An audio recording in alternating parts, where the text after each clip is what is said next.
Hello guys, मैं सुमित। सो आप लोग बहुत अच्छे होंगे और अपने प्रिपरेशन बहुत अच्छे से कर रहे होंगे। सो गाइस, बात करते हैं पेपर एनालाइज। ये आपके लिए बहुत इंपॉर्टेंट हो जाता है। क्यों? क्योंकि अगर आप पेपर एनालाइज नहीं करते हो तो आपकी स्कोरिंग इंक्रीज नहीं होगी। मतलब कि अगर आप 200 या 300 या 400 500 स्कोर कर रहे हो, अगर उसके बाद आप पेपर एनालाइज नहीं करते तो आपके नंबर डिक्रीज ही होंगे, इंक्रीज नहीं होंगे। ठीक है, अगर आप पेपर एनालाइज करते हो तो आप 200 से 500 क्रॉस कर सकते हो इजीली।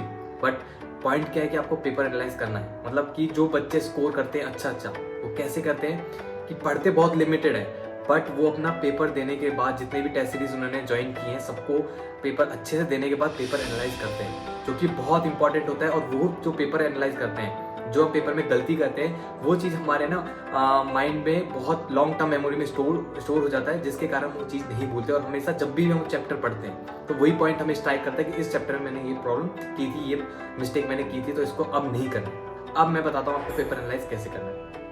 जब भी आप कोई पेपर अटेम्प्ट करते हो तो पहली बात तो आपका पूरा सिलेबस कंप्लीट होना चाहिए, देन उसके बाद ही आपको पेपर अटेम्प्ट करना है। मतलब कि जो सिलेबस टेस्ट में आ रहा है आपको पूरे अच्छे से करा होना चाहिए। आपको खुद को कॉन्फिडेंस होना चाहिए कि हाँ, मेरा सिलेबस अच्छे से है तो मैं टेस्ट अटेम्प्ट कर सकता हूँ। देन उसके बाद जैसे आप टेस्ट अटेम्प्ट करते हो तो उसके बाद आपको पेपर एनालाइज करना है। कैसे करना है? आपका स्कोरिंग, जो स्कोरिंग आता है उसमें आपको सेटिस्फाई रहना है, क्योंकि वो स्कोरिंग जो आया है वो आपकी मेहनत पे है। मतलब जितनी आपने मेहनत का है वही आपको स्कोर मिला है, तो उसमें रिग्रेट नहीं करना है कि मेरे स्कोरिंग कम आए, मैं तो बहुत अच्छा प्रिपरेशन कर नहीं।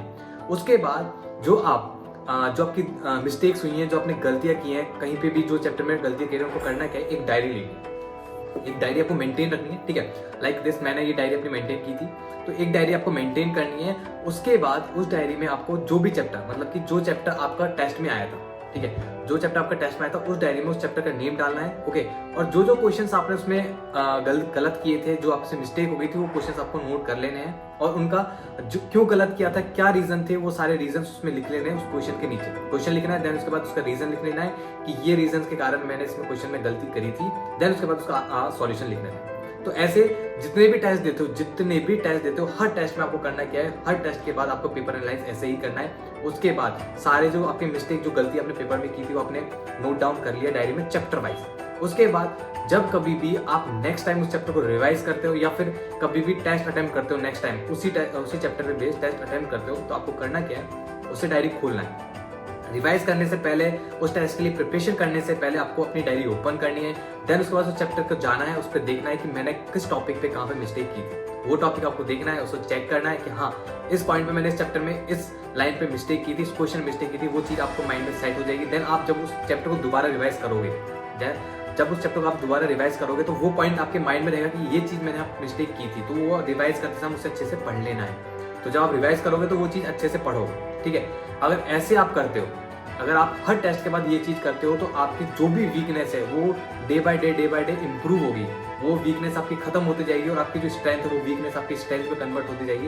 एंड आपकी जो स्कोरिंग है वो बहुत अच्छा स्कोर होगा और बहुत अच्छा करोगे। ठीक है, मैक्सिमम बच्चों के साथ ये होता है कि बच्चे बहुत अच्छे से प्रिपरेशन करते हैं, प्रिपरेशन की अच्छे से रिवाइज करते हैं, सब कुछ समझ में आता है। जैसे एक टाइम पे मेरे साथ भी होता था, बहुत अच्छे से मैं प्रिपरेशन करता था, समझ में भी सब कुछ आता था, क्वेश्चन भी बहुत अच्छे सॉल्व करता था, बट पेपर एनालाइज नहीं करता था क्योंकि पता ही नहीं था कैसे एनालाइज करते हैं। मेरे स्कोरिंग 500 पे स्टिक रह जाता था, 580 592 ऐसे स्टिक रह जाता था, बट कभी भी 600 क्रॉस नहीं जाता था। बट धीरे धीरे मेरे को अपने सीनियर्स ने, दीदी ने, मेरी ने बताया कि ऐसे पेपर एनालाइज करते हैं और ये आपको करना है हर टेस्ट के बाद। मैंने ये पैटर्न फॉलो किया और देन उसके बाद आफ्टर 2-3 एग्जाम टेस्ट पेपर्स के बाद मेरे स्कोर बहुत अच्छे स्कोर इंक्रीज होने लग गया था। तो ये चीज़ प्लीज़ आप लोग करें और इस टाइम तो पक्का करें।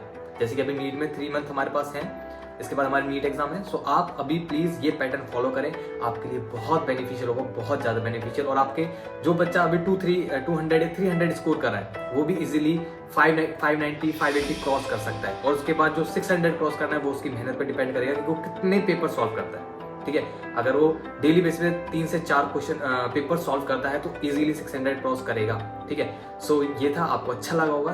Thank you.